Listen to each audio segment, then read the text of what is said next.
Ukraine से जब करीब करीब 20,000 बच्चे को वापस बुलाया गया था युद्ध के दौरान, जो मेडिकल पढ़ रहे थे वहां पे, उनका भारत में आने के बाद पता चला कि भविष्य ही अंधकार में डूब चुका है। कहीं एडमिशन उनको नहीं मिला और ये भारत में ही मेडिकल पढ़ने के लिए जा रहे थे, जहां पे कॉलेज एडमिशन लेता है और पता चलता है कि इनको इनके साथ ठगी हो गई। अभी डॉक्टर साहब का कोट पहन के खड़े हैं, बड़ी उम्मीद और सपने लेके चले थे, तो अब इस कोट का क्या करेंगे? क्या करेंगे, फेंक देंगे। अब कोई मतलब ही नहीं है पहनने का जब डिग्री नहीं मिल रहा है हमें। गांव वाले तो अभी जानते, बहुत लोग कि डॉक्टर बन गए हैं। अब किससे किससे कोई बताए, बहुत लोगों को तो मतलब अब ये समझाना ही मुश्किल है। बहुत लोगों को तो यही लगेगा कि झूठ बोल रहे थे, सब फ्रॉड बन गया ये सब। योगी आदित्यनाथ जी से भी हम लोग जाके जनता दरबार में मिले, उन्होंने कहा आपकी कोई गलती नहीं है, हम देखते हैं। फिर उन्होंने अपने अधिकारी को दे दिया, उन्होंने भी आज तक वहाँ से रिप्लाई आता कि आपका केस कोर्ट में चल रहा हो। सर वो तो हमें भी पता है हमारा केस कोर्ट में चल रहा है। तारीख पे तारीख लग रहा है, लेकिन इनका जो जीवन का वक्त है वो इन्हें कोई तारीख नहीं देगा, वो वापस नहीं आएगा।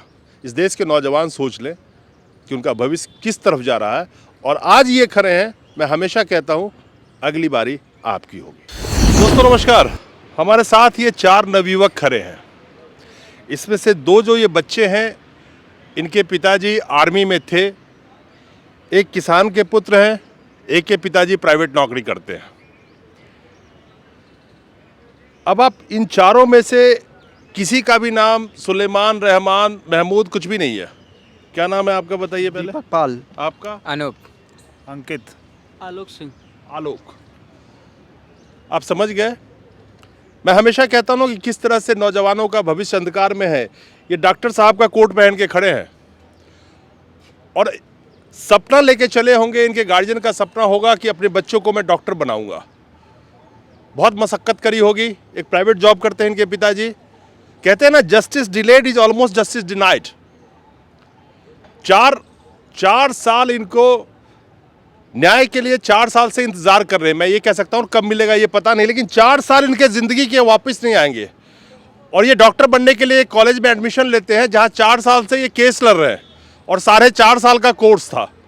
यूक्रेन से जब करीब करीब 20,000 बच्चे को वापस बुलाया गया था युद्ध के दौरान, जो मेडिकल पढ़ रहे थे वहाँ पे, उनका भारत में आने के बाद पता चला कि भविष्य ही अंधकार में डूब चुका है। कहीं एडमिशन उनको नहीं मिला और ये भारत में ही मेडिकल पढ़ने के लिए जा रहे थे, जहाँ पे कॉलेज एडमिशन लेता है और पता चलता है कि इनके साथ ठगी हो गई। इनसे पहले जानने की कोशिश करते हैं। मुझे एक चीज़ बताइए कि आपके साथ क्या हुआ, पहले बताइए। सर हमने 2018 में यूपी नीट के द्वारा काउंसलिंग करा के एपेक्स कॉलेज में एडमिशन लिया। तो हमें ये नहीं पता था कि इनको मान्यता कोर्ट से मिली है एडमिशन लेने की। जो हमने 1 साल पढ़ाई की पूरी। कॉलेज का पूरा नाम बताइए। Apex institute of Ayurvedic medicine and science. उसमें आपने एडमिशन लिया? Yes sir. अच्छा, फिर क्या हुआ? फिर हमने एडमिशन लिया, प्रॉपर पढ़ाई की 1.5 साल। उसके बाद जब एग्ज़ाम की बारी आई तो हमने यूनिवर्सिटी में रजिस्ट्रेशन के लिए हम लोग गए, तो यूनिवर्सिटी ने बोला आपका एडमिशन कोर्ट के परमिशन द्वारा हुआ है, तो कोर्ट से आप परमिशन लेके आओ कि हम एग्ज़ाम करा दें आपका, तो हम आपका एग्ज़ाम करा देंगे, और ऐसे तो नहीं कराएंगे। फिर पहले उस कॉलेज के मान्यता पे सवाल खड़ा हुआ जो कोर्ट में था। हाँ, मान्यता पे सवाल खड़ा हुआ, तो हमको पता चला 1 साल बाद इसके मान्यता के बारे में। उस टाइम का एडमिशन के टाइम हमको नहीं पता था ऐसा। ये बड़ा महत्वपूर्ण बात बता रहा है ये, कि इन बच्चों को ये नहीं पता चला कि वो वो कॉलेज मान्यता प्राप्त है या नहीं है। 1 साल बाद कितना फीस जमा कर चुके थे 1 साल तक? 2,04,600 रुपये। और काउंसलिंग में भी पैसे दिए? काउंसलिंग में 50,000 यूपी गवर्नमेंट को। तो टोटल कितने दिया? टोटल मिला के 2,04,600। टोटल 2,54,600 कॉलेज को दिया हमने। अब सोचिए आप, ये बहुत ही, मैं कह सकता हूँ निम्न वर्गीय लोग हैं। मैं मध्यम वर्गीय भी आज की डेट में इनको नहीं बोलूँगा। और इन्होंने 2 लाख रुपए से ज़्यादा जमा कर दिए और इनको ये पता नहीं था कि वो कॉलेज जो है वो मान्यता प्राप्त है या नहीं है। फिर आप कोर्ट में गए, कोर्ट में क्या हुआ? फिर हम कोर्ट में गए तो कॉलेज वालों के पास गए, तो कॉलेज का केस ऑलरेडी पता चला 2018 में इनका केस चल रहा है, जिस पे इनको फाइनल वर्डिक्ट नहीं मिला था, एंट्रीम आदेश मिला था एडमिशन का। तो हमने कॉलेज पे दबाव बनाया, तो कॉलेज ने बोला जब वो आएगा रिजल्ट आपका तो आप आइएगा, परीक्षा हो जाएगा। उन्होंने हमको संतावना देता रहा लगातार। फिर हमने अपना एक केस स्टूडेंट की तरफ से हम लोग ने 2021 जनवरी में एक केस फाइल की, तो उसमें भी बस तारीख पे तारीख लगे जा रहा है, ना कोई जस्टिस आया आज तक, ना कोई सुनवाई हो रही है। और केस लग भी रहा है तो वहाँ पे टिप्पणी की जा रही है कि केस इम्पॉर्टेंट नहीं है, 3 साल बीत चुके हैं। तो क्या सर 3 साल बीत चुके हैं तो हमको क्या पढ़ने का अधिकार नहीं है? हमारा भविष्य है, इसको इम्पॉर्टेंट कंसीडर करना चाहिए कोर्ट को।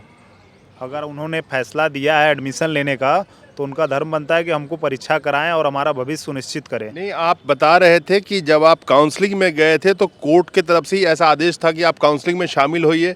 कॉलेज को गया हुआ। कॉलेज ने क्या बोला आपसे कि कोर्ट का आदेश है कि मैं काउंसलिंग में शामिल हो सकते हैं हमारे स्टूडेंट? हाँ हाँ सर। उसके बेस पे ही आपने एडमिशन लिया था? उस टाइम हमको ये नहीं बताया गया था कुछ भी एडमिशन के टाइम पे कि कोर्ट से मान्यता है क्या है।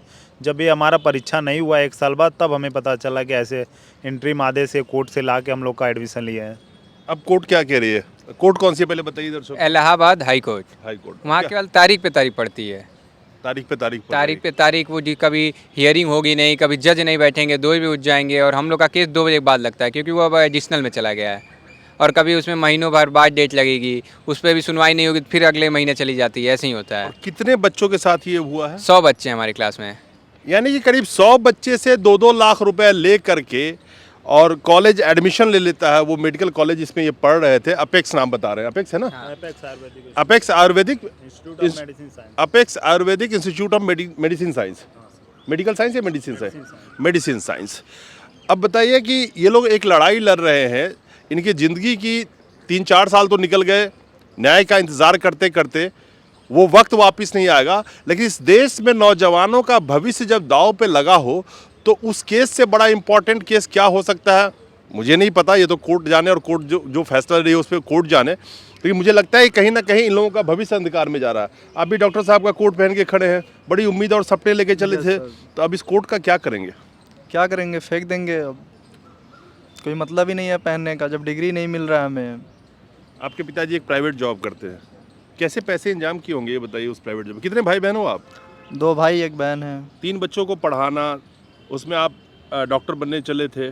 जी। मैं ये जानना चाहता हूँ कि परिवार की ऐसी स्थिति में किस तरह से आपने पैसे अरेंज किए होंगे आपके पिताजी ने? बहुत समस्याएं होती हैं, दूसरे से ले दे के या कहीं से भी करके वो करते हैं इंतजाम जो है। दूसरे से ले दे के इंतजाम जी। करते हैं। अब तो ये पैसा लोन डूब लेके गया- पढ़ रहे डूब हैं। गया। लोन लेके पढ़ रहे हो? हाँ। तो ईएमआई कहाँ से दे रहे हो? हमारे घर वाले दे रहे हैं, हम जहाँ से दे रहे हैं वो करके इकट्ठा कहीं से। गांव वाले तो अभी जानते, बहुत लोग कि डॉक्टर बन गए हैं। अब किससे किससे कोई बताए, बहुत लोगों को तो मतलब अब ये समझाना ही मुश्किल है। बहुत लोगों को तो यही लगेगा कि झूठ बोल रहे थे, सब फ्रॉड बन गया ये सब। देख रहे हैं, ये भविष्य है नौजवानों का। सर किसान से इतनी कमाई कहाँ होगी? लोन लेके कर्ज लेके ये होता है कि बच्चा पढ़ लेगा तो लोन कर्ज सब देख लेगा ऐसे कैसे। जब हमारी जब डिग्री नहीं आई तो हम कहाँ से लोन कर्ज देगा? हम तो और दब गए उसके बोझ के तले। केस कैसे लड़ रहे हो फिर? केस सर ऐसे वैसे 100 बच्चे हैं, हम लोग सब आपस में कंट्रीब्यूट करके लड़ रहे हैं केस। अभी 100 बच्चे में से अब आधे बच्चे तो हौसला तोड़ दिए अपना, थक गए इस न्याय व्यवस्था से लड़ते लड़ते। कुछ बच्चे बचे हैं सर जो अभी भी हिम्मत करके हम लोग लड़ रहे हैं जैसे तैसे। देख रहे हैं किस हालात में जी रहे हैं। सर हमने कोशिश बहुत जगह की, योगी आदित्यनाथ जी से भी हम लोग जाके जनता दरबार में मिले। उन्होंने कहा आपकी कोई गलती नहीं है, हम देखते हैं। फिर उन्होंने अपने अधिकारी को दे दिया। उन्होंने भी आज तक वहाँ से रिप्लाई आता कि आपका केस कोर्ट में चल रहा है। सर वो तो हमें भी पता है हमारा केस कोर्ट में चल रहा है, पर हमारी जो मांगे हैं केस को हमारे फास्ट ट्रैक में लगाया जाए कोर्ट में, जिससे सुनवाई हो सके, वो फैसला आना चाहिए ना सर। प्रेसिडेंट सर के सबको विज्ञापन दे चुका, कहीं बचा नहीं होगा जहाँ पे हम लोगों ने कोशिश नहीं की होगी, पर कहीं से संतोषजनक आता रिप्लाई नहीं धरना आया। स्थल भी कॉलेज पे दे चुके, 2-2, 3-3 महीने दिया गया धरना। वहाँ पे कुछ टाइम काफ़ी ज़्यादा लड़के एक्टिव थे। अब धीरे धीरे सब हिम्मत तोड़ दिए हैं आने के लिए। 4 में भी एक लोग के घर पे मना किया जा रहा था जाने से।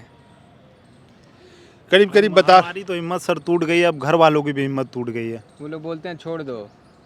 अब हम लोग क्या करेंगे क्या नहीं करेंगे सर, समझ में कुछ नहीं आता। बस एक आस लेके बैठे हैं इस न्याय व्यवस्था से कि कुछ हो सके हमारा।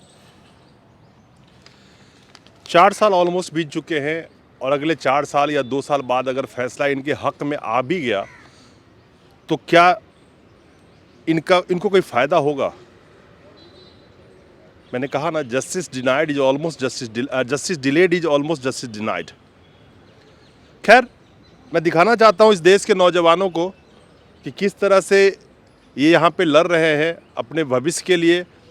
पढ़े लिखे, सोचा होगा, सपने देखे होंगे। वाइट कोट तो पहन लिया, लेकिन इस वाइट कोट को पहनने से सिर्फ नहीं, इनकी डिग्री पे अब सवाल खड़ा हो गया है कि डिग्री इनको देगा कौन। अब ये इस उम्मीद में उस न्यायिक व्यवस्था से लड़ रहे हैं जहाँ पे ऐसा लगता है कि नौजवानों को के लिए, इन नौजवानों के लिए मैं बात कर रहा हूँ, न्याय पाना बहुत मुश्किल है आज की डेट में। और तारीख पे तारीख लग रहा है, लेकिन इनका जो जीवन का वक्त है वो इन्हें कोई तारीख नहीं देगा, वो वापस नहीं आएगा। इस देश के नौजवान सोच लें कि उनका भविष्य किस तरफ जा रहा है। और आज ये खड़े हैं, मैं हमेशा कहता हूँ अगली बारी आपकी होगी।